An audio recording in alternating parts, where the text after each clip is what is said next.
la segunda causa de muerte en España por hombres y mujeres es el cáncer, y que la causa más frecuente de muerte en varones es el cáncer, cantidad de gente que tiene la enfermedad. Entonces es algo que tenemos que empezar a normalizar. Una nueva ley que se aprobó en España en el año 2021 relacionada con la eutanasia. ¿Qué opinas sobre esta ley? Un paciente que tiene un apoyo social, un núcleo familiar o de amigos importante, es un paciente que va siempre mejor. ¿Por qué síntomas nos podríamos alertar? Un síntoma como tal, guía, que te diga este síntoma te va a decir si tienes o no cáncer, no existe. ¿Qué tratamientos tenemos hoy en día para combatir el cáncer? Sí que sabemos ya que hay ciertas mutaciones que desde que naces las tienes presentes porque se heredan y que predisponen a tener un cáncer. El 20% de las muertes de cáncer se relacionan directamente al tabaco. La inmunoterapia y la terapia dirigida. Esto no lleva tanto tiempo y es uno de los hechos que ha cambiado todo. ¿De qué magnitud estamos hablando con estos tratamientos en cuanto a precio? Porque tengo entendido que hay algunos que son una auténtica burrada lo que vale.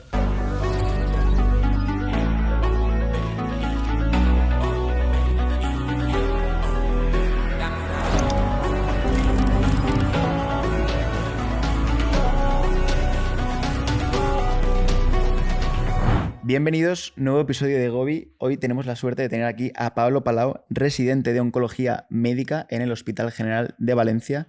En el episodio de hoy vamos a hablar de un montón de temas relacionados con el mundo del cáncer, la evolución de esta enfermedad en los últimos años, datos en España, tratamientos novedosos, factores de riesgo, síntomas, ensayos clínicos y relación del oncólogo con el paciente y un montón de temas más. Así que nada, bienvenido Pablo. Muchas gracias, Edu. Primero de todo, muchas gracias por invitarme, la verdad. Me ha hecho mucha ilusión. Y nada. Lo primero, Pablo, es empezar un poco por la base de todo esto. La pregunta más básica que te quiero hacer para que la gente también lo conozca es ¿qué es el cáncer? Vale, pues así de forma muy sencilla, el cáncer es una enfermedad que se inicia cuando una célula de nuestro cuerpo, una célula normal, genera una mutación que, digamos, un poco se escapa y le permite o desarrollarse más rápido o escaparse del sistema inmune, y eso hace después que se pueda diseminar.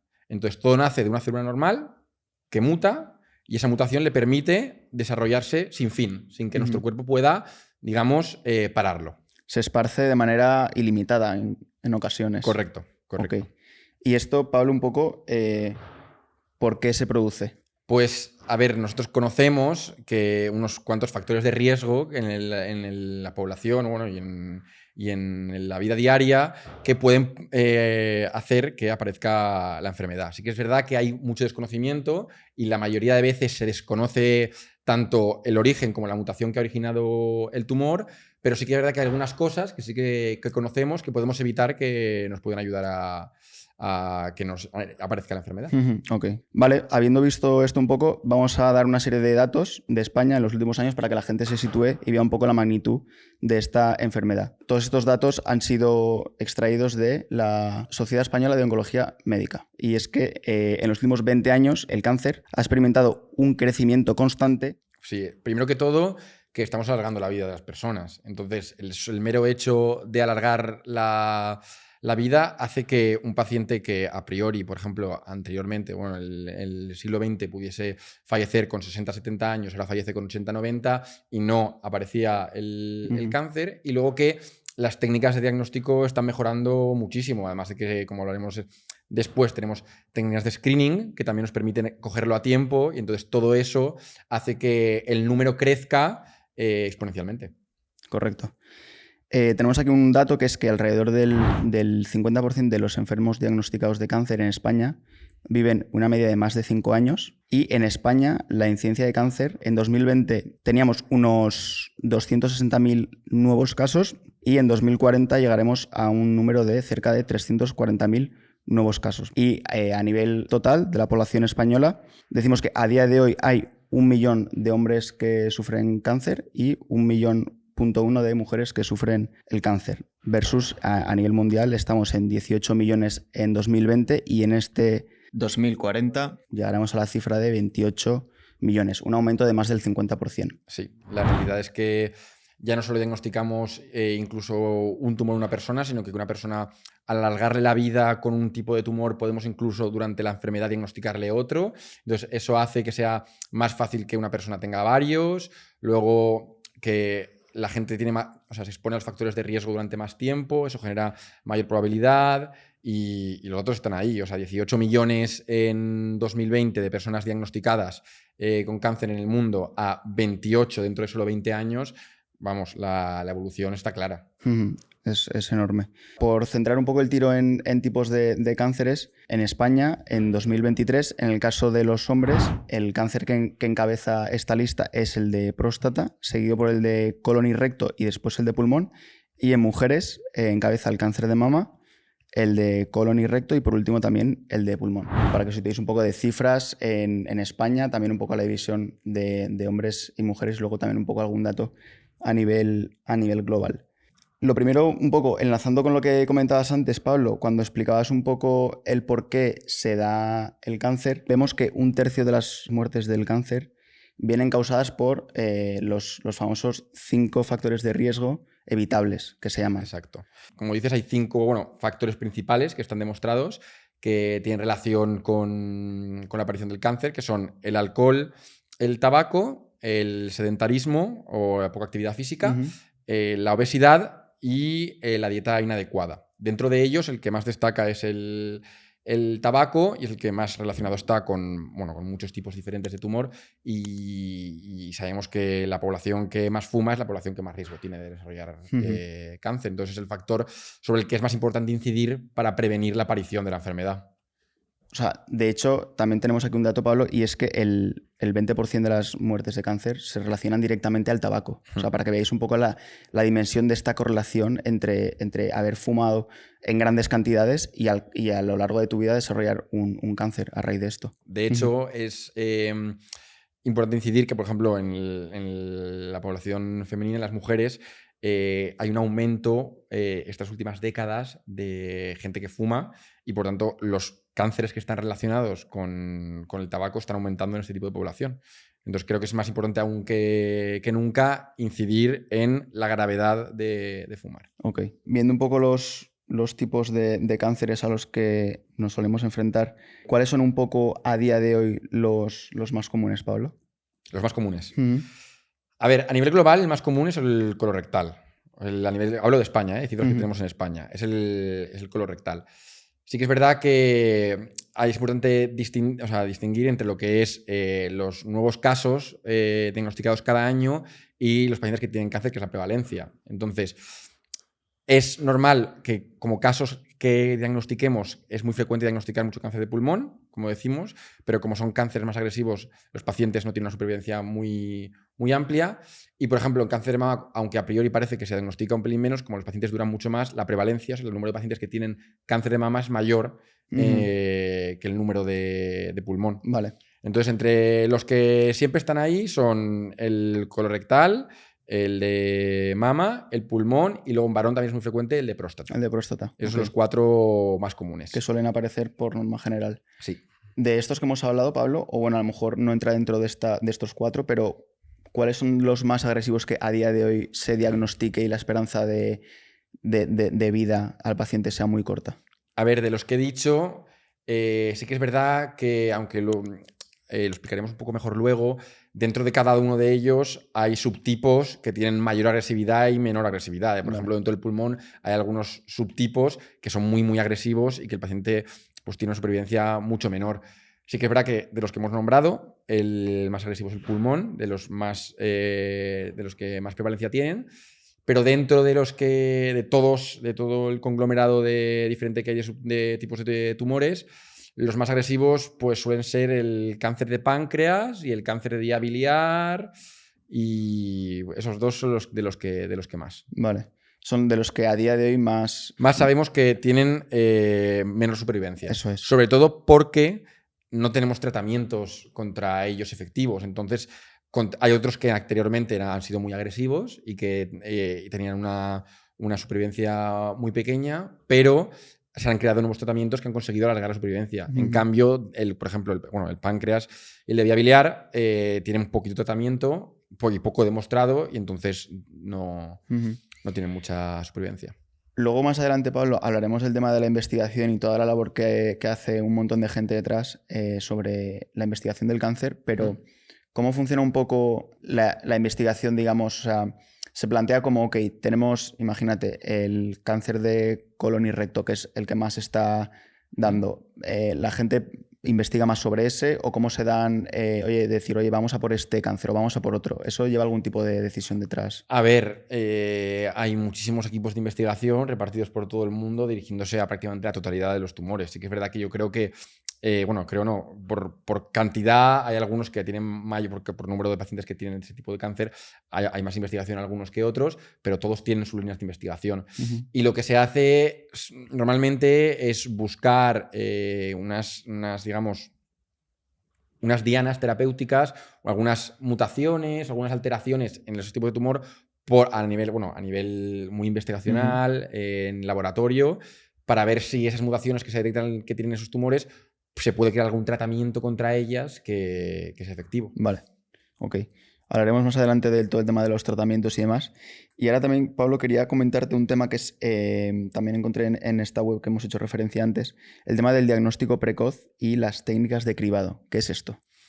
Vale, actualmente hay en España una serie de pruebas que se realizan a partir de una edad determinada para intentar coger a tiempo el cáncer. Actualmente hacemos, sobre todo en cáncer de colon y recto, el test de sangre en heces, que será conocido por muchos de vosotros porque es el Estado manda, o en nuestro caso la Consellería, un bote para recoger muestras de heces, que lo que analiza es si hay sangre en las heces, que lo que predispone, eso luego lo que tiene que hacer es una investigación detrás con una colonoscopia para ver si hay tumor o no, pero simplemente es uno de los primeros signos que da la enfermedad, la sangre en las heces. Y luego, obviamente, el cáncer de mama, todos conocemos la mamografía y que nuestras madres a partir de los 45, 50 años empiezan a hacerse mamografías rutinarias, porque sí que es verdad que se ha demostrado que hacer las mamografías seriadas en pacientes mayores diagnostica el cáncer de mama precozmente y eso evita que cuando lo pillemos ya esté diseminado. Y luego, por último, que eso ya más pacientes más jóvenes, que es el cáncer de cervix, que también se realiza el Papa Nicolau, que es la muestra del cervix, para analizar las células. Y en las células se ven algunas que tienen alguna displasia o alteración en la morfología que da a entender que puede ser un inicio del cáncer. Vale. Ok. El tema de las, de las pruebas, de este diagnóstico precoz, ¿tiene sentido hacerlo cuanto antes o eso no tiene por qué ser efectivo en cuanto a la detección? En cuanto a las pruebas de imagen, sí. Todo lo que hemos comentado. A ver, están hechas así y puestas en una edad determinada porque hay estudios que lo han recomendado conforme están así.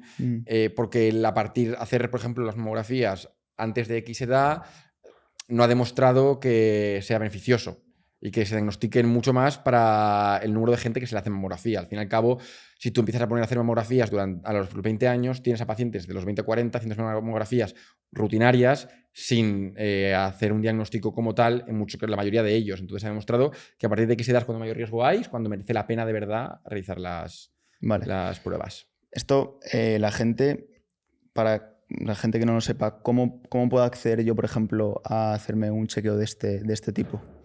¿Cómo es la gestión? A ver, la mayoría de veces simplemente por edad te llegan los que te he dicho, que son el cáncer de cervix, el de mama y el colorectal. Se te suelen llegar desde Sanidad, desde Consellería, notificación para que empiece el screening. Vale. Eso te llega o bien por tu médico de primaria, te llega una carta desde Consellería, pero principalmente desde esas dos vías. Entonces no hace falta hacer nada fuera de lo común. Con que sigue las visitas del médico de atención primaria y con que leas tu correo, ya no hace falta más. Vale, que el hospital que toque de manera proactiva. De hecho, hay gente en el hospital dedicada directamente a los programas de screening. Entonces, eso es algo que se ocupa el Estado. Vale. Que no hace falta que te preocupes, no hace falta ir al médico a pedir pruebas, simplemente te van a llegar, te van a hacer saber. Genial. Hemos visto que hay diagnósticos que tratan de detectar este cáncer con la mayor antelación posible, pero nosotros, ¿por qué síntomas nos podríamos alertar y nos pueden dar un indicio fiable de que puede que tengamos un cáncer? Vale. Un síntoma como tal, guía, que te diga este síntoma, te va a decir si tienes o no cáncer, no existe, ¿vale? Son un conglomerado de síntomas normalmente.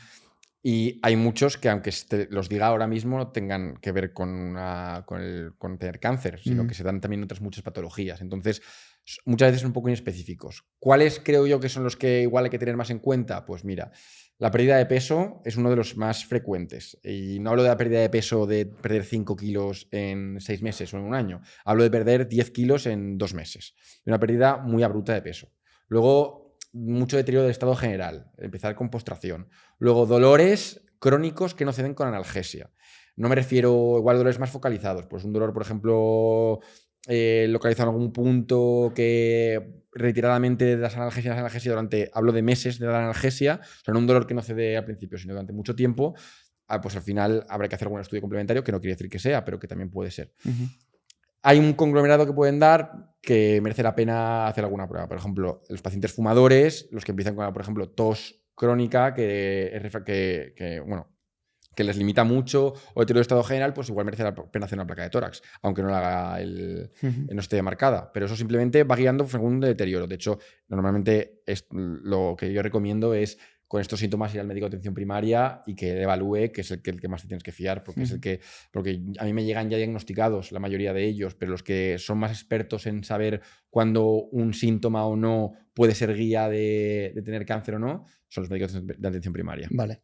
También que la gente no se alarme si sufre algún dolor repentino, que lo más normal, sobre todo a edad temprana, es que no tenga que ver con un cáncer. Pero exacto. Yo lo que recomendaría es seguir los screenings que tenemos ofertados por la consellería y luego ir rutinariamente al médico de atención primaria cuando toque, no, ni más ni menos, para, si tienes algún síntoma, pues comunicárselo a él. Pero más allá de eso, no hace falta más. Con Genial. Eso lo tenemos todo. Ok. Hay un tema que tiene bastante relación e importancia con el tema del cáncer, que es el tema del cáncer genético. ¿Existe alguna relación entre tu genética y el cáncer? Vale, sí que sabemos que hay ciertas mutaciones que se heredan desde que naces, o sea, bueno, se heredan desde que naces las tienes presentes porque se heredan y que predisponen a tener un cáncer. Hay algunas que sabemos y yo estoy convencido de que hay muchas que no sabemos todavía. Entonces ya existen unidades de consejo genético en los diferentes, bueno, sobre todo aquí tenemos en el Hospital La Fe unidad de consejo genético que lo que hace es analizar patrones en las familias de frecuencia y de cantidad de tumores y hace screening de los principales genes que se han visto relacionados. Entonces sí que es verdad que hay algunas familias que por tener algún gen mutado tienen más predisposición a tener cáncer. Vale. Pero sí que es verdad que nos falta mucho por conocer todavía. Vale. Pero eso no quiere decir, por ejemplo, imagínate una persona que ha tenido no sé cuántos familiares con cáncer. No tiene por qué, tratándose de diferentes cánceres, ser algo que esté en la genética, ¿verdad? No, puede ser que no. De hecho, lo de ir al consejo genético o no, seguramente lo diga el oncólogo en consultas cuando vea un patrón, porque sí que es verdad que la mayoría de veces sabemos que hay un gen mutado que está relacionado con X tipos de tumores. Por ejemplo, hay algunos que se relacionan con el cáncer de ovario y el de mama. Entonces, cuando en una familia hay mucha gente con cáncer de mama y ovarios, porque pues, sospechamos y entonces derivamos a esa unidad. Pero hay algunos tumores que no tienen relación entre ellos y que directamente no derivamos porque no tienen ningún sentido. ¿Vale? Pero sí que es verdad que hay algunos que eso es todo. En su momento dado, el oncólogo hará referencia a ello y lo derivará a la unidad que corresponda. Vale, pero que no por haber tenido un precedente familiar de X cánceres ya tenga que ser un 100% de que tú vayas a heredar. Para nada. Y de hecho hay muchos pacientes que, por ejemplo, pueden tener cáncer de pulmón o cáncer de cavidad oral porque han fumado mucho y eso no se ha heredado y el paciente, bueno, y el hijo o el nieto no tiene por qué tener relación porque es un paciente que se ha expuesto a un factor de riesgo, ha desarrollado la enfermedad, pero ellos no tienen por qué tener la enfermedad. Vale. Para detectar este tipo de relaciones y en otros casos se habla de los marcadores tumorales, un poco si le puedes contar a la gente en qué consisten y qué información nos dan estos marcadores. Vale, la verdad es que hay existen unos cuantos marcadores tumorales que son específicos para cada tumor. no se piden de rutina, o sea, no es algo que a la población se le pida normalmente, sino que nosotros lo utilizamos más de normal como seguimiento, porque nos demuestran cómo es la actividad de la enfermedad. A veces se elevan previamente a que el paciente haya recaído. Por ejemplo, un paciente que en teoría está curado, que nosotros seguimos por marcador y por TAC, igual en el TAC no se ve la enfermedad, pero el marcador ya se ha elevado. Entonces eso nos da a entender que igual la enfermedad ha podido volver. Pero a nivel poblacional, fuera del PSA, que es el de próstata, que sí que, aunque está un poco en debate, sí que se solicita a partir de X edad para ver un poco la probabilidad. El resto lo utilizamos nosotros sobre todo para hacer un seguimiento de la enfermedad. Vale, pero no... Una persona que no ha sido diagnosticada de cáncer... no pedirlos, no. No tiene sentido pedir estos datos. No. Vale. Menos el PSA, que sí que se ha visto que puede tener relación o no a partir de X edad. Eso también seguramente, o solamente no, con tus visitas al médico de atención primaria o incluso las visitas muchas veces rutinarias en el trabajo, que hacen analíticas, a veces se pide. No hace falta, solicitar nada. Todo te lo van a dar masticado. Vale. Ok. Volviendo un poco a los datos que hemos comentado al principio, hay un dato en 2023 que nos dice que la supervivencia estimada se ha duplicado en los últimos 40 años. Entonces te quería preguntar un poco por qué tratamientos tenemos hoy en día para combatir el cáncer. Vale, pues a ver, hay muchos tratamientos que actualmente utilizamos para tratar el cáncer. El primero de todos es la cirugía. Cuando la enfermedad está localizada, lo más frecuente es que meter a un paciente quirófano para extirparle el tumor. Y luego, si la enfermedad ya está diseminada, lo normal es que entre más el oncólogo en consultas y ahí ya se meten en una amplia paleta de tratamientos que existen actualmente. El primero de todos, yo creo que el más conocido, es la quimio. La quimio lleva muchísimos años de duración, se ha ido abaratando con el tiempo. Actualmente te diría que es el tratamiento más frecuente, que lo que hace la quimio un poco es actuar sobre las células que proliferan más rápidamente, y entonces por eso es frecuente que la gente tenga anemia o que le bajen los glóbulos blancos, porque actúa sobre las células más rápidas, que la gente también que tenga alopecia, pierda el pelo, porque son células también que se dividen muy rápido, y sobre todo las células cancerígenas, que son las que se dividen tan rápido. Luego la radioterapia, que también es un tipo de tratamiento que suele dar combinado con la quimio. Es muy frecuente que la gente reciba tanto quimio como radio, también dependiendo obviamente del tumor, pero lo que hace es actuar directamente sobre la enfermedad, genera una especie de radiación que actúa directamente, que tenemos de hecho máquinas muy modernas que actúan solo sobre la enfermedad, con el objetivo de erradicar el mayor número o el mayor tamaño de células afectadas por el cáncer. Y luego los nuevos tratamientos que han cambiado un poco el paradigma actual son la inmunoterapia y la terapia dirigida. Vale. Esto no lleva tanto tiempo y es uno de los hechos que ha cambiado todo.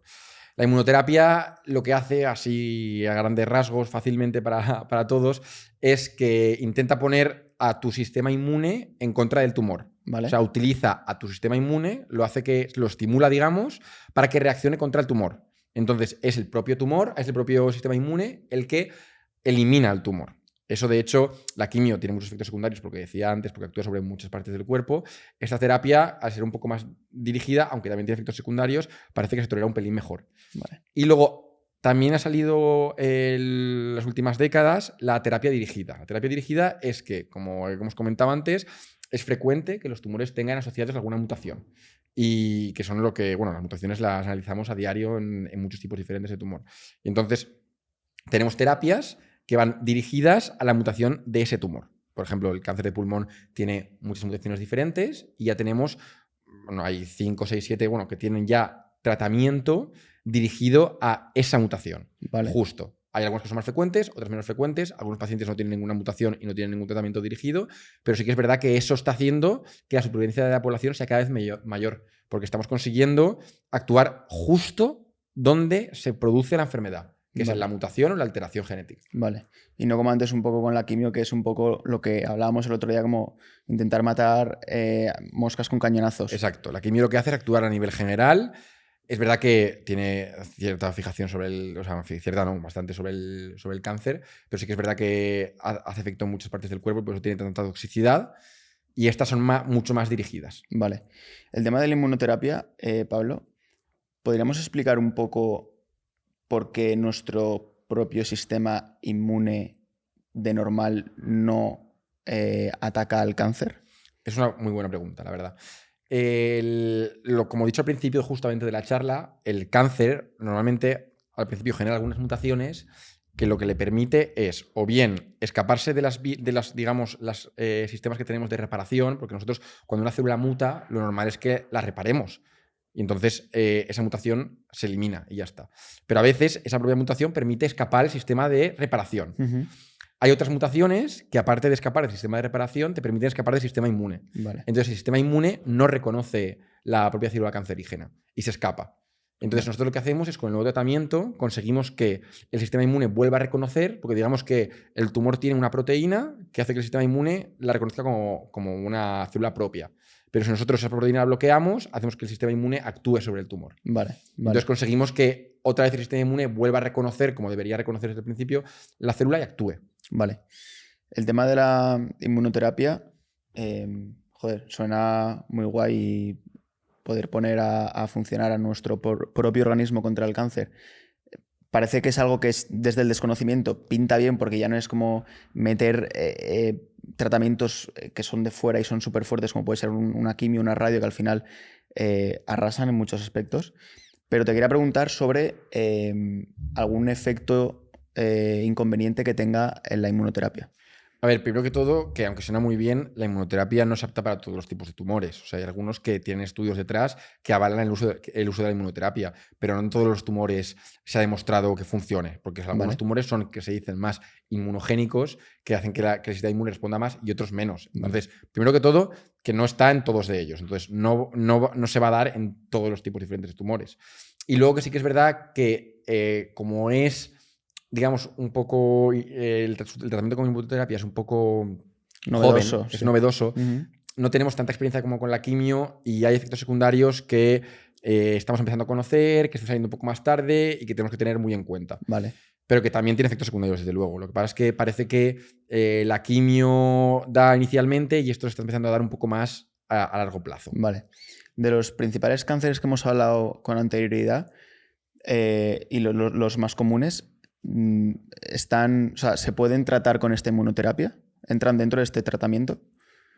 Por ejemplo, como he dicho antes, el cáncer de pulmón sí que entra y es uno de los que más se está utilizando. Vale. Pero, por ejemplo, en mama aún no hay casi nada. Sí que es verdad que en mama tenemos terapia dirigida, tenemos algunas que son no inmunoterapia, pero sí que terapia muy dirigida, dependiendo, porque también hay que entender que, y es algo muy importante, que los tumores son enfermedades diferentes. O sea, cada tumor es una enfermedad diferente y depende de la mutación que tenga o el subtipo que sea, se va a hacer una cosa u otra. Entonces, es complicado hablar de cáncer de mama como global o de cáncer de pulmón como global. En el futuro, lo que se va a hablar es de hay un cáncer de pulmón con tal mutación o hay un cáncer de mama de tal subtipo. En el futuro, bueno, ya actualmente ya. Entonces, eso va a guiar el tratamiento. Pero a grandes rasgos decir el cáncer de mama, pues justamente el cáncer de mama no se está tratando aún con inmuno, pero tiene otros tratamientos también muy buenos. Vale. Y el cáncer de colon está entre medias, digamos.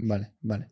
Lo que es importante es eso, destacar que tenemos un poco la idea en la cabeza de que el cáncer como si fuese una única cosa. Y para empezar, hay muchos tipos de órganos y partes del cuerpo afectados y dentro de esos tipos de cánceres hay un montón de subtipos.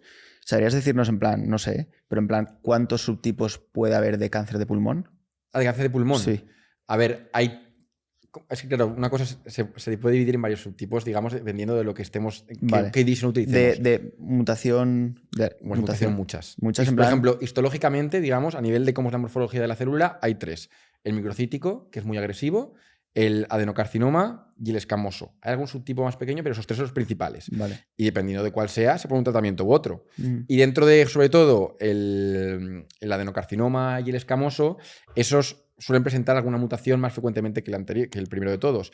Y dependiendo de la mutación, que es otro diferente tipo de división, ya se abre otra rama. Se abre otra rama en la que podemos tratar en función del subtipo y de la mutación. Vale. Pero es que hay muchos. Y ¿podemos hablar de 50? O sea, si ponemos a dividir... Bueno, el cáncer de pulmón 50 igual no, pero sí que podemos hablar de que ahora mismo tratamiento para de 5 y 10 subtipos hay. Vale. Ok. Te quería hacer una pregunta, Pablo. Cuando hemos hablado de las terapias dirigidas, que se me ha venido a la cabeza, en la terapia dirigida atacamos a la mutación, ¿no? de la célula. ¿Puede ser que para una mutación de un cáncer de pulmón sea la misma mutación que un cáncer de mama y con esa terapia podamos atacar esos dos tipos de cánceres diferentes? Sí, sí. De hecho, ya hay estudios que hablan, en vez de tumores de mama o tumores de pulmón, tumores mutados en tal gen. Vale, joder. De ahí hay estudios que es como, vamos a evaluar toda la gente que tenga este tumor mutado, independientemente del cáncer que tenga, para ver cómo responde al tratamiento. Y ya hay resultados de terapias que funcionan, aunque sea mama o sea pulmón, para esa mutación. Buah, eso está guay. Sí. Eso mola, eso mola. La verdad es que, joder, está genial. La verdad es que todos los avances que están habiendo en los últimos años son una pasada. Y lo que decías, que hablaremos si quieres un poco más adelante, pero la cantidad de gente que hay dedicada a estos análisis, a esta investigación, es bestial. Y no sé, ¿sabrías un poco, Pablo, dimensionar? Podríamos comparar en plan la cantidad de oncólogos que hay un poco que hacen tu función versus la gente que como detrás haciendo este trabajo. Claro, detrás, más que detrás de la mano. O sea, es verdad que yo creo que el paciente y la población muchas veces os conoce a vosotros, porque claro. entra a consulta y me ve a mí. Claro. Pero detrás hay muchísima gente en laboratorio, todos los días en muchísimas líneas de investigación, probando nuevas terapias e investigando sobre nuevas dianas moleculares para dar nuevos tratamientos. Eso, bueno, hay un montón de carreras actualmente que se dedican exclusivamente a ello. Luego hay muchísima gente metida en la parte de ensayos clínicos, porque una vez tenemos la molécula, para ver si funciona hay que testarla en la población. Y eso tampoco nos encargamos nosotros. Hay algunos oncólogos que sí, que están un poco dirigiendo, pero la gran mayoría son gente que analiza datos y que están con los pacientes también investigando sobre efectos secundarios, sobre la eficacia de ese tratamiento comparado con el otro tratamiento, sobre si este sería mejor o este lo pondría en segunda línea, y todo es un montón de gente detrás que se dedica al cáncer y vamos, la dimensión es enorme, a nivel global enorme, y en España además detrás muchísima investigación. ¿Puede que sea el sector médico donde más recursos hay destinados en España? ¿Al cáncer? Sí, a nivel de personas, infraestructura. Si no el que más, uno de los que más, desde luego. Sí que es verdad que para la labor que tienen, sobre todo a nivel de investigación, cómo están remunerados y las condiciones que tienen, la situación es crítica. Aquí también un poco reivindicar que hacen una labor impresionante porque consiguen que los pacientes que tienen a priori una supervivencia muy mala y que van a tener un desarrollo de la enfermedad muy malo puedan tener una calidad de vida durante muchos años, y es gracias a ellos. Y es verdad que en España, aunque hay varias líneas de investigación, bueno, hay varios equipos de investigación, no está ni socialmente lo aceptado, o sea, más que aceptado, lo reconocido que debería estar, ni remunerado, ni las condiciones no son las óptimas para ellos, debería estar mucho mejor, la verdad. Eso es algo que con respecto a otros países tenemos que cambiar radicalmente. Vale, sí. Porque a pesar de estas condiciones, a nivel de investigación y de nuevas propuestas y de nuevos fármacos, somos punteros. Sí, a ver, a nivel de tratamiento, a nivel de las opciones que damos a los pacientes, tenemos siempre... De lo último, de lo mejor. Eso desde luego, a nivel de clínico. A nivel de investigación, sí que es verdad que hay mucha gente que, como las condiciones son con las que son, a veces decidirse a otros que tienen más dinero. Claro. Estados Unidos o Alemania, Inglaterra tienen mucho dinero. Entonces, las líneas de investigación, a veces hay gente que se tiene que ir fuera porque aquí las condiciones son muy malas. Es verdad que luego investigan fuera y el fármaco sale fuera y llega a España y lo utilizamos igual. Y en España la sanidad cubre, que eso es un punto muy positivo de nuestra sociedad, cubre la mayoría de tratamientos, y la gente, la verdad, que tiene a su disposición la mayoría de nuevos tratamientos, casi conforme salen, pero hay que apoyar una parte de la investigación porque no está lo suficientemente remunerado como debería estar, ni las condiciones tampoco. Vale. Luego, Pablo, volviendo un poco al tema de los tratamientos, hemos hablado de estos tratamientos que son de estos de carácter activo para tratar, si no de erradicar el tumor, de combatirlos al máximo, y luego tenemos a nivel complementario, voy a decir mejor, ¿sí? Los cuidados paliativos. Sí, a ver, durante toda la enfermedad, aparte de tú intentar tratar el origen de la enfermedad, la mutación o la alteración o el propio tumor, con los tratamientos activos, es siempre importante ir tratando los síntomas. O sea, la mayoría de nuestros pacientes tienen siempre mucho dolor, tienen mucho dolor, o tienen sensación de falta de aire, que se llama disnea. Tienen muchas náuseas, están muy deteriorados. Entonces, al igual de importante es para un paciente con cáncer tratar el origen de la enfermedad como es tratar los síntomas. De hecho, en la mayoría de casos, un paciente te va a agradecer más el que le hayas podido quitar el dolor y poder tener un mínimo de calidad de vida que su tratamiento le alargue 2 meses de vida. Entonces, creo que estar dolorido, quiero decir, es que es la base, ¿no? O sea, es la base de que, porque además, o sea, un paciente, si está mal, no va a querer recibir ningún tratamiento. Entonces, tú tienes que siempre intentar ajustar la medicación o intentar ayudarle lo máximo posible para que él tenga la máxima funcionalidad. Porque es que un paciente que está deteriorado es un paciente que va a ir mal. Entonces siempre hay que estar constantemente, te diría que en la consulta, paralelamente a poner un buen tratamiento oncológico, el adecuado para cada uno, dar un tratamiento para los síntomas, para que ellos estén en la mejor forma posible para afrontar la enfermedad que ya suficiente tienen con el diagnóstico. ¿Son compatibles estos cuidados paliativos con tratamientos como la quimio, la radio y demás? Claro, si cuidados paliativos al final se refiere a todos los cuidados que se dan durante la enfermedad para el tratamiento de los síntomas. O sea, socialmente se han visto sobre todo como mucho al final de la vida, pero son tratamientos que se dan siempre para cuidar. O sea, hay una parte de la enfermedad que se intenta curar, que es el tratamiento activo contra la enfermedad, y otra parte que es cuidar. Entonces, todo lo que es tratamiento que tú das con la morfina para el dolor, que das para las náuseas con X tratamiento, son siempre cuidados para mejorar sintomáticamente y que el paciente se sienta mejor. Y siempre va a ser compatible con un tratamiento activo. Siempre. No va a haber problema con eso. Ok. Sí. Vale. Luego, Pablo, tenía aquí apuntado tema de... Quería también que mencionemos un poco, antes has comentado que la mayoría de españoles tenemos acceso a los tratamientos que salen para tratar de combatir este cáncer, pero quiero también que comentemos de qué magnitud estamos hablando con estos tratamientos en cuanto a precio, porque tengo entendido que hay algunos que son una auténtica burrada lo que valen, y poder tener esto accesible para la mayoría de nosotros es una verdadera suerte. La verdad es que eso es, como he dicho antes, uno de los puntos más fuertes de nuestra sanidad, porque sí que es verdad que hay tratamientos como la quimio o, bueno, la radio no conozco tanto, pero la quimio, conforme ha pasado el tiempo, como en su momento eran más caras, pero conforme pasa el tiempo se quita la patente y todo, y entonces cada vez es más barato. Y la quimio igual puede pasar de 50 euros a 100, a 150. Son tratamientos que se dan al día a día en otros pacientes en otras especialidades. Pero los nuevos tratamientos de los que hablamos, que he dicho antes de inmunoterapia, los de terapia dirigida, que son tratamientos que detrás han tenido un montón de ensayos clínicos que han costado un montón de dinero y que hace falta financiar para conseguir continuar con la investigación, cuestan miles de euros. Hay algunos que pueden costar 10.000 fácilmente.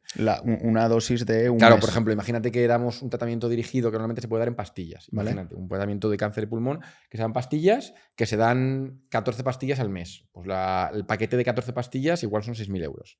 Y eso se da meses. O sea, de hecho, muchas veces se da hasta la progresión. Entonces pueden estar más de un año con tratamiento. Vale. Y ese paquete que le cuesta al mes 6.000 euros. Sí, una burrada. Sí, y eso en otros países, por ejemplo, Estados Unidos no está financiado y claro, se tienen que hacer cargo las familias de poder pagar el tratamiento. Aquí lo paga en su mayor parte, bueno, en su mayor parte no, en su totalidad la sanidad pública y eso es increíble. Sí.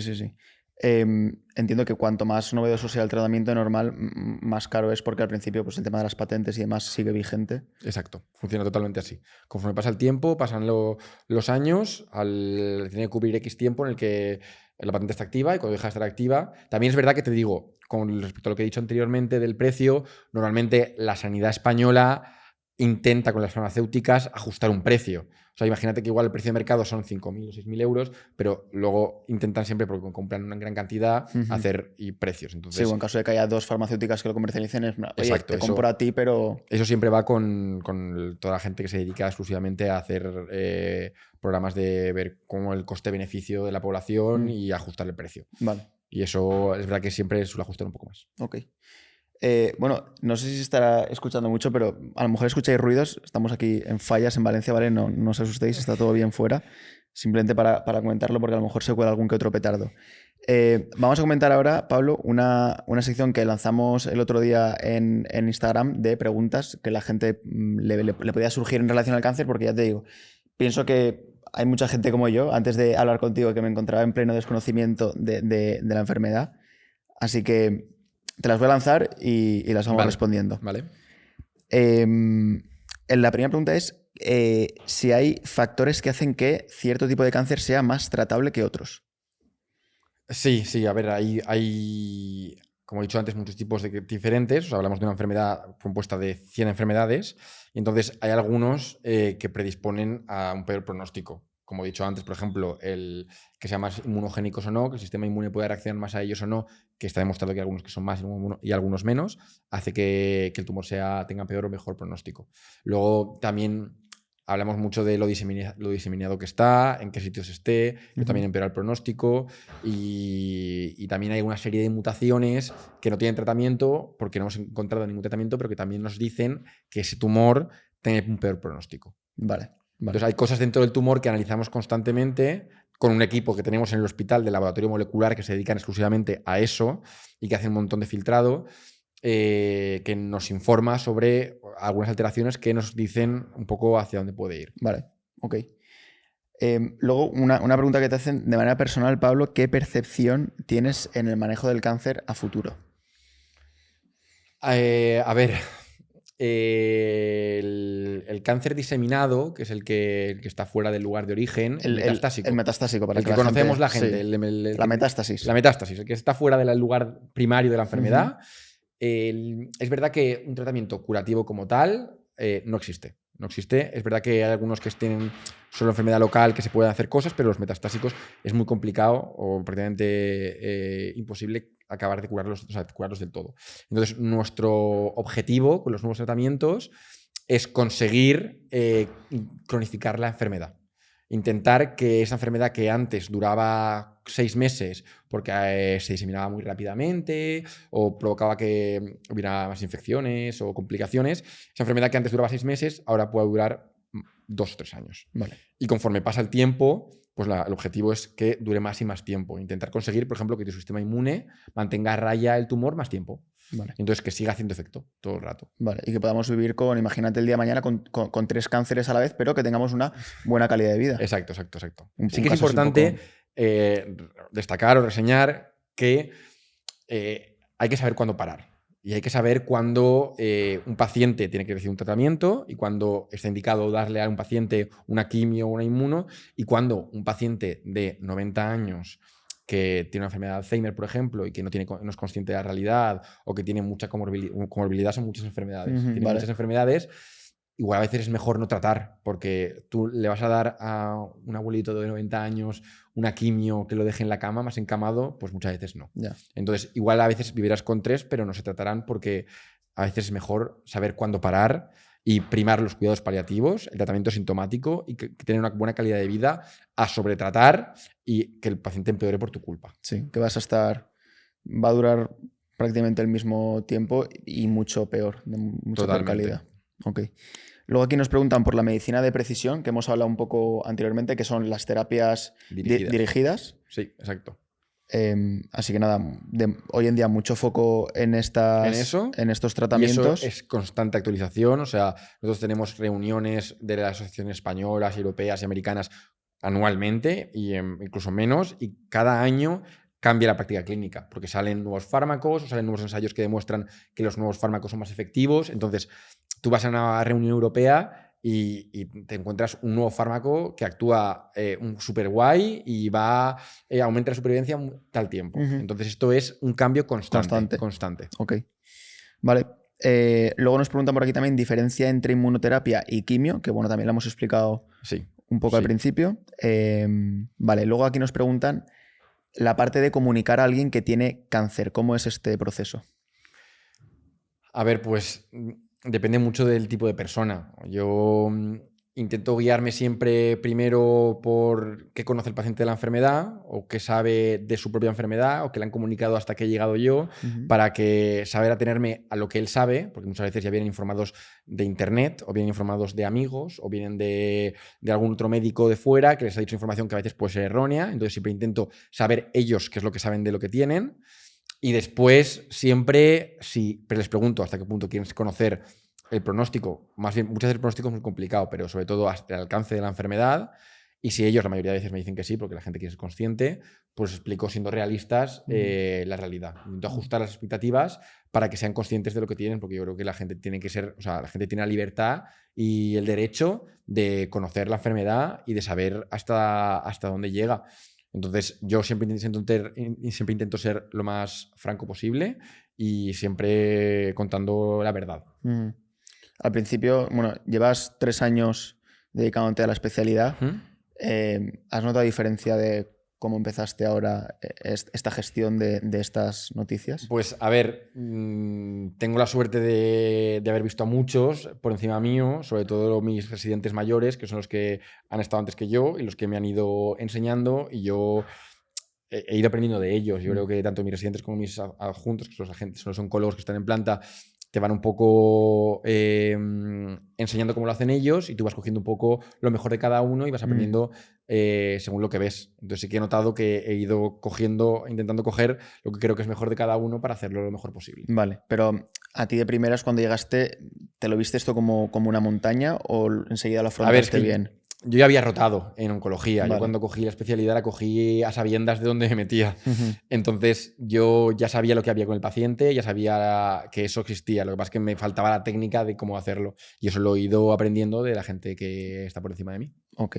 Como todo en esta vida, ¿no? Práctica. Literal. Practicar día a día Sí. y ver pues también cómo reacciona el paciente, cómo claro. se lo toma cada uno, e intentar hacerlo lo mejor para que la gente por lo menos tenga la actitud o las ganas de ir a por todas. Siempre con el objetivo de intentar motivar. Claro. Que el mensaje al final siempre es la situación es esta, pero vamos a hacer esto para tratar de Literal. Así estar es. lo mejor posible. Eso es. Ok. Vale. Luego nos preguntan, chequeo médico del trabajo. ¿Se puede detectar un cáncer? Esa es una pregunta un poco complicada. En el chequeo médico sí que es verdad que hay algunos parámetros que nos pueden hablar sobre todo de inflamación. La inflamación puede estar en el contexto, por ejemplo, de una infección, o puede estar en el contexto de un tumor. Es complicado relacionarlo directamente. Como he dicho antes, hay algún marcador que a veces se pide que puede ayudar un poco más, pero es más complicado. Vale. Yo creo que eso va más guiado por los síntomas. Vale, mejor guiarnos por los síntomas que hemos comentado anteriormente. Exacto. Que lo que nos pueda dar un Y sobre todo, chequeo. Hablar con el médico de atención primaria, que yo creo que mucha gente le ha pasado, y conocidos alrededor mío, que han tenido la sospecha o se han preocupado cuando he hablado con un médico que ha tenido experiencia en detectar, les dice, mira, esto sí y esto no. Entonces, no acudir a internet, no acudir a amigos, no acudir a tu propia sensación, sino a consultar a un profesional. Cuando dices médico de atención primaria, Médico de familia. Médico de familia. Claro, Médico de familia ya tiene una serie de indicaciones en relación a este tipo de tumores. La experiencia. La experiencia te da que si un paciente te viene por esto y esto, pues igual tiene esto. Vale. Si un paciente viene por esto otro y tiene un antecedente de esto otro, pues igual, entonces él deriva.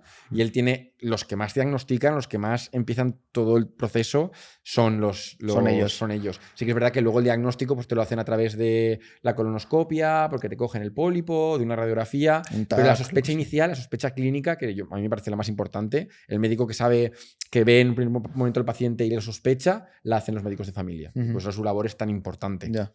Sí, porque también, ¿no? Cuanto antes se empiece a tratar esto, evidentemente mejor. Exacto. Okay. Luego tenemos aquí preguntas de cosas que son como mitos, ¿no? Que yo creo que nos han contado más de una vez, como por ejemplo la radiación de los móviles, del ordenador, algún alimento que pueda producir. ¿Hay alguna relación directa demostrada de estos factores con el cáncer? Las vacunas también. Las vacunas del COVID. Cosas así, todos esos temas. Pues la realidad es que bien poquito. Sí que es verdad que todo lo que has dicho, hay algunos alimentos que consumidos en exceso se han relacionado con la aparición. Poca literatura científica hay detrás, pero la mayoría de cosas, la verdad, de lo que has dicho, de las vacunas del COVID, la radiación del móvil y todo eso, no hay nada. No hay nada demostrado científicamente. De lo que hemos dicho, no. Ok. Luego tenemos aquí una pregunta que hace referencia al tema de la probabilidad de heredar, que ya hemos hablado un poco de eso al principio, y luego sobre si el cáncer, hay otra que es el cáncer de mama, es el más común. Hemos visto que en el caso de las mujeres sí, pero en caso global no. Probablemente es el colorectal. Ok. Vale, luego también tenemos aquí otra de las preguntas de los falsos mitos, que es el tema de comer algo quemado, si aumenta las posibilidades de contraer algún cáncer. Hay algunas cosas que dicen en algún momento que puede que haya algo, pero es que no hay demostrado demasiada cosa. Entonces, meterme en una cosa que tampoco tiene detrás un aval científico... No hay nada demostrado científicamente. No, hay más demostrado en algunos tipos de alimentos, sobre todo los que tienen aditivos, conservantes, o la carne roja, consumida muy frecuentemente y en grandes cantidades, que el resto de cosas. Vale. Ok. Y luego la última pregunta que tenemos por aquí, que es si las cifras aumentan o disminuyen. Aumentan. Aumentan. Lo Aumentan, hemos visto. que no quiere decir que aumenten porque la población en sí tenga más, sino porque hay más gente, la gente, sobre todo, envejece más y, sobre todo, unido lo que envejece más a que las técnicas de diagnóstico son mejores. O sea, cada vez es más fácil o es más normal pillarlo antes. Entonces, tenemos a mucha gente diagnosticada que antes también lo tenía, pero no se diagnosticaba. Y no lo sabía. Exacto. Eso es. Ok. Vale, pues hasta aquí las preguntas de Instagram. Gracias por haber preguntado y gracias a Pablo, por supuesto, por contestarlas. Y también aprovecho y digo que si durante la entrevista surge alguna otra pregunta, lo podéis dejar en comentarios y yo se las haré llegar a Pablo y más o menos Sin intentaremos problemas. responder de alguna forma. Genial. Vale, continuando un poco con temas que queríamos tratar en la charla, Pablo, tenemos el tema de los ensayos clínicos, explicar un poco qué son y qué fases tienen estos ensayos. A ver, el ensayo clínico es lo que se realiza con el objetivo de poner a prueba un fármaco. Vale. Un fármaco que, digamos, que de forma in vitro o en laboratorio ha dado resultados o que ha visto que tiene efecto sobre una diana molecular, sobre una vía metabólica, es cuando se pone en prueba en los pacientes. Tiene varias fases. La fase 1 es más para probar toxicidad, para ver cómo es la prueba del fármaco en el paciente y ver si produce alguna toxicidad y hacer un poco de seguimiento. Y las siguientes fases, sobre todo, es para ver hasta qué punto el fármaco es efectivo cuando se aplica a personas, a la población, a la gente. Porque tenemos los modelos in vitro, los modelos de laboratorio, pero no sabemos cómo funcionan en la gente. Entonces, intenta analizar mediante varias fases que el fármaco funciona. Y luego, además, aparte de intentar demostrar que el fármaco funciona, intenta demostrar que el fármaco que tenemos funciona y que funciona mejor que el que hay. O sea, hace una comparativa entre dos grupos, digamos, para ver si el fármaco que actualmente se está dando en un tipo de tumor funciona y si el nuevo funciona y cuál funciona mejor. Vale. Para ver si este nuevo tratamiento va a pasar a ser el que se dé en primera instancia. Vale. Más o menos, Pablo, desde que se empieza a testear un nuevo fármaco hasta que puede estar en los hospitales, ¿cuánto tiempo puede pasar? Vale. ¿Testear te refieres a la parte de laboratorio o cuando ya está en ensayo clínico? Desde ensayo clínico. O sea, cuando ya digamos Sí. que tenemos la molécula, Sí, ¿no? eso es. Años. O sea, años. 5 años. Es que depende de los resultados que dé, porque si un fármaco está muy apurado y... A lo mejor le dan más chance, ¿no? Sí, o sea, igual hay que esperar más, pero hablamos de años, siempre años. Porque ten en cuenta que cuando hablamos de supervivencias en cáncer, hablamos normalmente de años. Los pacientes suelen durar años. Sí. Entonces hay que ver cuántos años duran. Pues imagínate, pues como mínimo la supervivencia media de cada tumor, pues tiene que durar hasta eso mínimo. Y hablamos de 2, 3 años, más tiempo. Vale. ¿Y qué pasa un poco cuando dicen, vale, este fármaco funciona y funciona mejor que el anterior? Pues normalmente lo tienen que aprobar las agencias de medicamentos. Hay varias, está sobre todo la americana y la europea, y sobre todo que también tenga un precio y un presupuesto que se ajuste a cada estado. O sea, eso también se tiene que intentar validar porque se hacen estudios para el coste que tiene, cuánto beneficio da, porque imagínate que un fármaco vale muchísimo dinero pero alarga muy poco la supervivencia, pues a veces no se coge. Entonces hay que hacer varios estudios y las agencias tienen que validarlo y eso tarda también un tiempo más, puede tardar varios años más también. Vale, ok. Vale, claro, el tema de los ensayos, parte súper importante para el cáncer porque al final es ir conociendo nuevas... Es la base de nuestro día a día. Los ensayos clínicos es lo que cambia la práctica clínica. O sea, lo que hacemos en el día a día se basa en lo que dicen los ensayos. Y entiendo que cuantos más ensayos hagamos, más probabilidad de éxito va a haber a la hora de encontrar cosas. Mejor. Por eso es tan importante la investigación y que tengamos buenos equipos de investigación en nuestro propio país también, porque nos basamos todo en eso. Y cuantas más, mejor, porque con alguna iremos dando. Cuanta más investigación, mejor. Vale. Luego, Pablo, quería también hablar de un tema que me parece súper importante en cuanto a la enfermedad se refiere, que es el tema de los estigmas de los pacientes con cáncer, ¿no? Me parece que es un apellido que te acompaña siempre. Sí, lo de paciente oncológico es algo que parece que va unido para siempre. Sí que es verdad que hay pacientes, y eso es lo que a mí a veces me da rabia, que ya están curados, que están en seguimiento y por parte ya no solo de la población, sino incluso por los propios médicos, sigue siendo la muletilla todo el rato de paciente oncológico cuando es un paciente que ya está curado. Nosotros hemos aprendido de enfermedades como por ejemplo el VIH, que anteriormente el paciente con VIH, aparte del estigma social, tenía también todo el estigma sanitario, porque se contagiaba también por la sangre y era siempre con mucho cuidado. Y una vez ya se ha podido controlar el VIH con los fármacos nuevos, lo que tenemos es no lo erradicamos, sino que lo controlamos, el VIH. Que es un poco la intención que queremos tener con el cáncer. Exacto. Eso, ahora como está controlado ya, el VIH, ya no hablamos tanto de paciente con VIH o paciente con SIDA, que son cosas diferentes, pero no hablamos tanto de ello porque ya parece que está controlado. O, por ejemplo, las enfermedades de salud mental, ya hay mucha propaganda, o bueno, aquí propaganda, hay mucha concienciación social con el tema y la gente ha aprendido a tener mucho más cuidado con las cosas que se dicen y cómo se hacen. Y falta mucho camino aún con el paciente oncológico. Yo creo que aún es toda la situación también que va unida por el deterioro, por cómo se ven los pacientes a veces cuando tienen mucha pérdida de peso o en general unido a la enfermedad, hacen que haya un estigma social importante. Y que a veces dé un poco incluso de miedo a acercarse o que la gente tenga pavor a preguntar, y eso es algo que como vamos a empezar a normalizar y es una enfermedad que vamos a empezar a cronificar, tiene que entrar en nuestro día a día y tenemos que hacerlo como normal. Un paciente que recibe un tratamiento para el oncológico tiene que ser como el que recibe un tratamiento para el VIH. Un paciente que se está cronificando y está intentando mantener la enfermedad a raya. Total. O sea, lo comentamos al principio. Cerca de 2 millones y pico de personas en España con cáncer, joder, es una cifra importante. Y cada vez va más. Y cada vez va más. Entonces, joder, pues me parece... Solo decir que la segunda causa de muerte en España a nivel global por hombres y mujeres es el cáncer y que la causa más frecuente de muerte en varones es el cáncer, le dice más de la cantidad de gente que tiene la enfermedad. Entonces, es algo que tenemos que empezar a normalizar. Total. Porque al final... joder, una persona ya sabe que tiene, ¿no? O ya sabe que ha sufrido el cáncer, no hace falta recordarlo, ¿no? O hacerlo más evidente. O alejarse, hay gente que se aleja, o gente que no pregunta y lo mantiene a un lado, cuando hay que empezar a normalizarlo. O sea, es algo que tiene que empezar a ser algo de nuestro día a día. O sea, un paciente que tiene un cáncer tiene que ser un paciente como quien tiene una infección también. O sea, hay que normalizarlo. La gente le da miedo y a veces no pregunta o se aleja, uno quiere saber, cuando en realidad es que vamos a empezar a tenerlo muy alrededor y ya, de hecho, estoy seguro que la mayoría de gente ya tiene algún caso alrededor de algún familiar. Sí. Entonces, es que esto va a ser así en el futuro aún más. Cuando te pasa un poco, te das cuenta de eso, que es todo lo contrario, que es acercarte lo máximo a esa persona. Sí. Y demás. Y un poco en relación a esto, Pablo, también quería sacar el tema de la importancia que tienen los familiares, los grupos de amigos, la gente cercana, cuando una persona está sufriendo esta enfermedad, ¿no? Hablábamos antes de los cuidados paliativos y qué mejor cuidado, ¿no? Que al final estar rodeado de tu gente, de tu familia, todo eso un poco.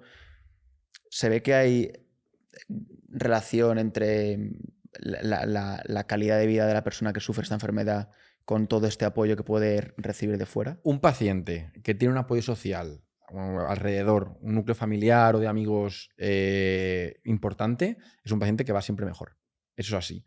Ya sea por la posibilidad de desplazarse al hospital para ponerse la quimio o por el refuerzo positivo de los familiares para ir al tratamiento o la compañía de consultas. Hace nada tuvimos un caso de una chica joven que estaba con quimio y que cada día venía un amigo diferente a estar con ella al lado de ponerse la quimio, que planificaban los amigos actividades con ellas por las tardes para mantenerla haciendo actividades. Eso es un paciente más feliz. Es un paciente que va a ir a la quimio seguro, que va a completar el tratamiento, que va a tener más ganas. Entonces, va a ser un paciente que vaya mejor en general. Es muy importante cuando un paciente o una familiar alrededor nuestro empieza con la enfermedad, brindarle el apoyo máximo que se pueda. Obviamente, dentro de los límites, cada uno pues, está en los trabajos, están cosas que hay que tener en cuenta, pero lo máximo que se pueda estar al lado es tiempo, calidad que le vamos a dar y ese apoyo al final se va a convertir en que esos pacientes vayan mejor. O sea, al final tú estás mejor y tu organismo también. O sea, sí, va directamente relacionado. Además, ten en cuenta que también la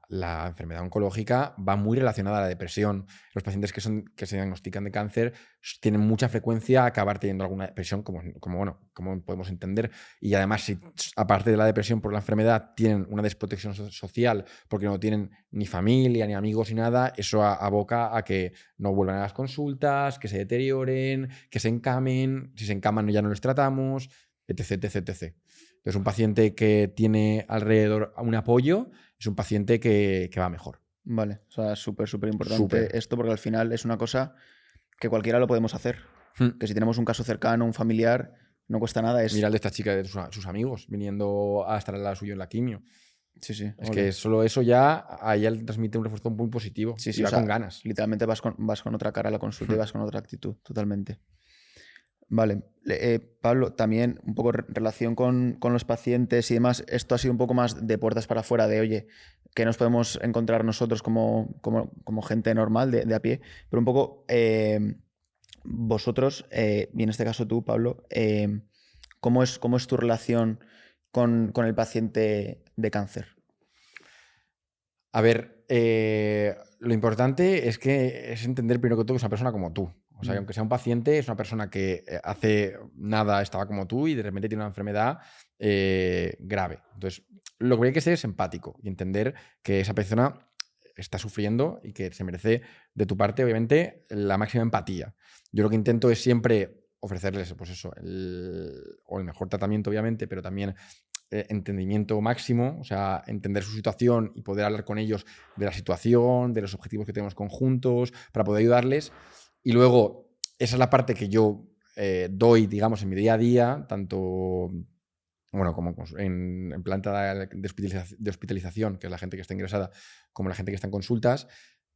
Pero luego sí que es verdad que cuando acaba mi jornada lo que intento es dejarlo de lado para que no afecte mi día a día. Obviamente, dar malas noticias prácticamente a diario no es algo que le guste hacer a todo el mundo y no es que yo lo defina como algo que me guste hacer, pero sí que es verdad que yo, dentro de la oncología, de la situación que tienen mis pacientes, encuentro una situación muy bonita, porque el hecho de acompañar a los pacientes, ver el acompañamiento que también tienen familiar, las ayudas que hay por todos lados, o sea, estar presente ahí y ayudar en esos momentos me parece súper importante.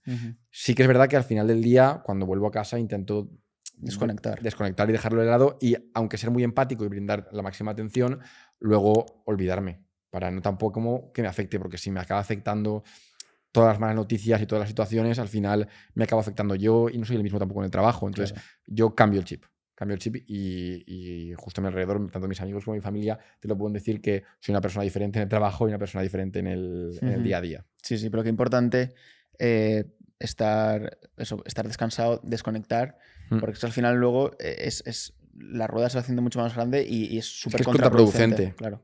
Llevártelo a casa es contraproducente al final. Sí. Y un poco cuando empezaste, Pablo, a ir a planta, a ir a conociendo a los primeros pacientes, no sé, ¿cómo te parecía todo eso? Es que me imagino, como en cualquier cosa que hacemos al principio, joder, me parece duro de cojones. Ya, a ver, te vas adaptando. Yo creo que mucha gente, cuando yo siempre digo, hago oncología, la gente dice, qué duro, yo no podría. Mucha gente, si se pone, lo haría. Así que es verdad que yo creo que para acabar haciendo esta especialidad tienes que tener un carácter determinado y no pueden afectarte las cosas demasiado porque no te las tienes que llevar a casa. Tienes que ser también una persona ciertamente extrovertida para poder hablar con todo el mundo, que no te pese hablar con muchos pacientes, porque tú ten en cuenta que un paciente también con cáncer no es un paciente normal. Tú tienes que explicarle todo al paciente con cáncer y a los familiares. O sea, todo el mundo se merece una explicación de lo que está pasando. Y todo lo que estamos contando hoy, muchas veces lo tengo que explicar varias veces en el día para que la gente entienda que le voy a poner de tratamiento. Sí, porque es justo para ellos entender también qué es la inmunoterapia. Pues es justo para ellos. Entonces, hace falta explicar todo mucho y son cosas que se van cogiendo en el día a día. Eso vas cogiéndolo. Al principio, obviamente, te afecta un poco más, eso es así la realidad, pero luego te vas adaptando. Exacto, que son explicaciones críticas, ¿no? Sí. O sea, que se tratan de temas que no... Y momentos críticos en la vida de una persona en la que, obviamente salen muy afectados y hace falta pues estar a tope con ellos. Total. Y bueno, un poco en relación, Pablo, a lo que comentábamos de estar descansado, estar fresco para poder atender con la máxima calidad a los nuevos pacientes. También te quería comentar, porque sé que es un tema que estará en boca de mucha gente y sobre todo del sector de la medicina, de las jornadas laborales desorbitadas de hasta más de 24 horas que hacen algunos médicos. ¿Por qué sea esta situación y qué es lo que está pasando un poco con esto? Pues la verdad es que este es un tema que está muy en boga ahora mismo, porque en todo el ambiente médico, a nivel de ministerio y en todos lados se comenta mucho. Históricamente se ha comentado, pero ahora más que nunca. También va un poco relacionado a que ahora la nueva ministra de Sanidad es médico. Y es que nosotros hacemos constantemente, yo suelo tener unas 5 más o menos guardias de 24 horas al mes. Son guardias en las que yo entro a las 8 de la mañana y salgo a las 8 de la mañana del día siguiente. Y estoy 24 horas en el hospital. Varias veces de esas guardias, hay veces que depende de lo que esté saturado el hospital o no, hay ocasiones en que no duermo nada, que estoy de 8 a 8 viendo a gente. En urgencias, en la planta, en la parte que sea, hay veces que un paciente se complica o que lo que sea y tengo que estar todo el rato ahí.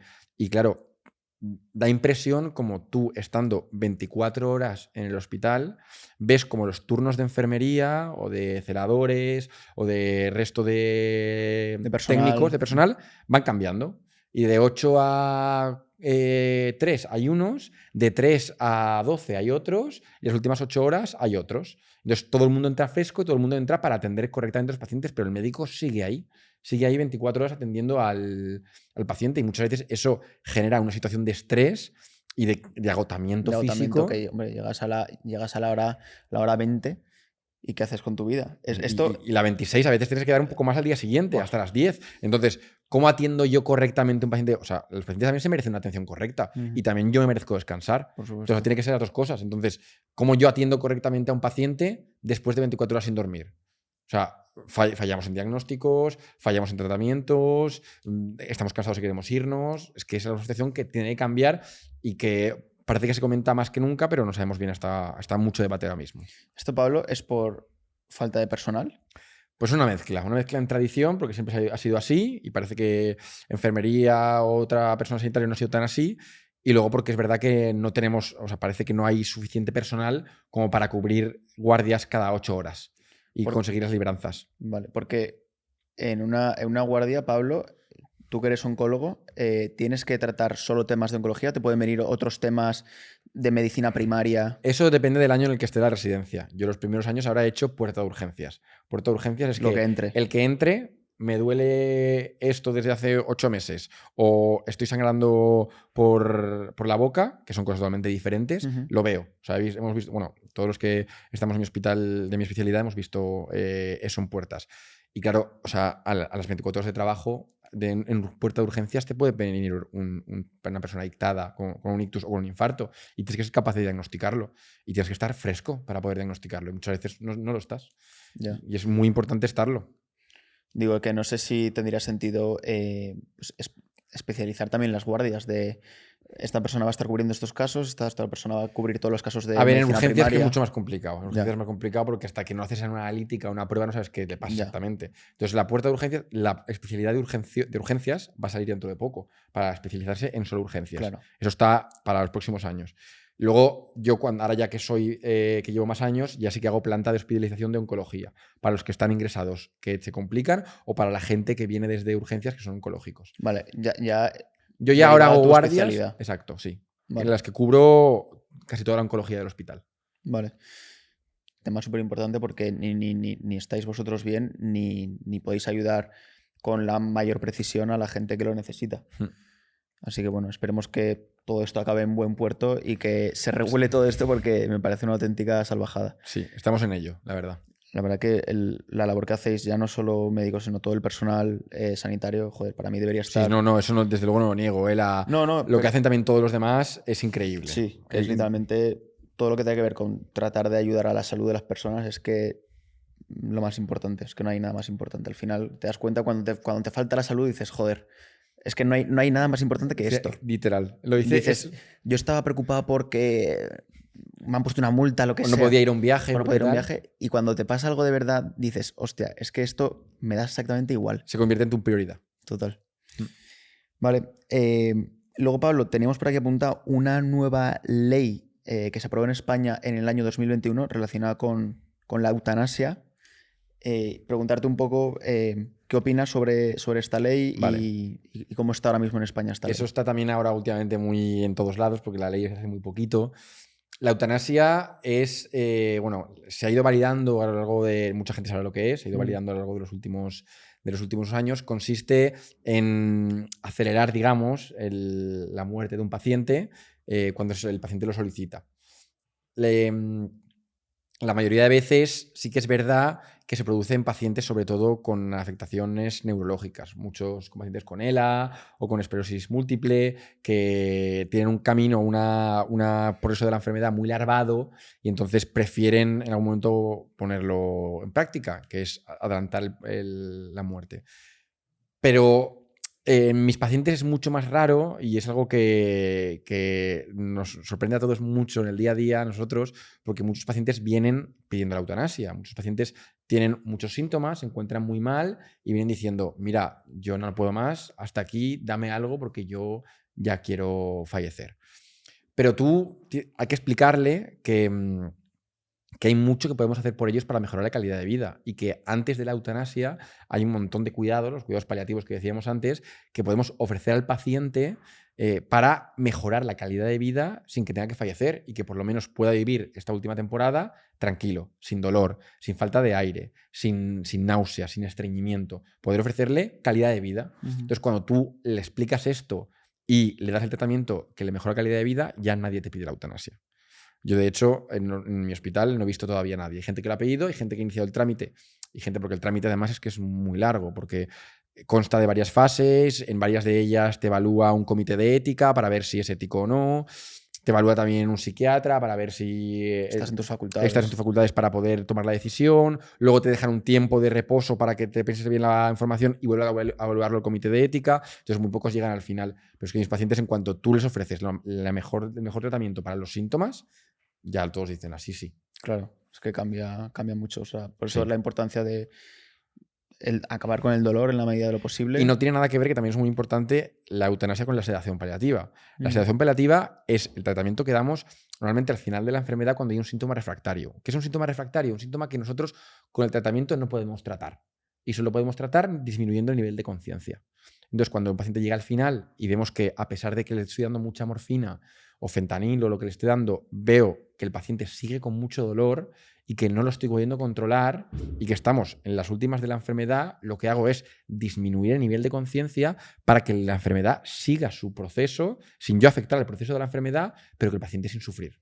Que no se entere. Exacto. Lo que yo consigo, o sea, lo que conseguimos es dejarlos sin ser conscientes para que no sufran. Porque tan importante es tratar un cáncer como saber tratar bien los síntomas al final de la vida. O sea, una muerte con sufrimiento también debería ser una urgencia. Porque también se tiene que tratar urgentemente para evitar que el paciente sufra. Sí que es verdad que poblacionalmente en España esto ha cambiado mucho y de los años previos a los que venimos, sobre todo en el siglo XX hasta ahora, la gente es mucho más consciente de la sedación paliativa, ya hay pocos familiares que se insisten en mantener a la gente despierta, sufriendo, y ya es muy frecuente que al final, cuando un paciente ya está con muchos vómitos o que no puede aguantar la situación con medicación, le disminuyamos el nivel de conciencia y fallezca con tranquilidad, sin sufrimiento. Lo importante que es estar tranquilo a pesar de que estés afrontando la última etapa de tu vida. Total, muchas veces como que no se le da importancia, pero joder, mira que no cambia la cantidad de pues eso, cómo puede estar una persona frente a un caso de una persona que pueda estar agonizando por lo que sea. Todos te lo dicen, quiero morir pero tranquilo, sin sufrir, por favor. Y la mayoría de veces lo conseguimos. Ok. Y Pablo, un poco por ir cerrando la charla, te quería preguntar así una pregunta un poco aspiracional de cómo vemos el cáncer en unos años. ¿Cuánto tiempo tiene que pasar para poder ver cambios drásticos en la enfermedad? Un poco todo eso. Vale, yo creo que un poco unido al inicio de la charla o a mediados, los nuevos tratamientos que tenemos, sobre todo en la enfermedad, hablamos siempre, yo desde el punto de oncología, de la enfermedad metastásica, lo que estamos consiguiendo con los nuevos tratamientos es poder cronificar la enfermedad. O sea, poder alargar la esperanza de vida de nuestros pacientes, siempre consiguiendo controlar los síntomas, muy importante tenerlo en cuenta, pero conseguir aumentar la supervivencia. Aún no estamos hablando de enfermedad metastásica de curación, eso por el momento aún hay nuevas terapias que parecen, con incluso vacunas, con virus oncolíticos que parece que funcionan también, que están justo en ensayos iniciales, pero sí que es verdad que hasta ahora lo que podemos hacer es alargar la supervivencia de nuestros pacientes mejorando siempre su calidad de vida.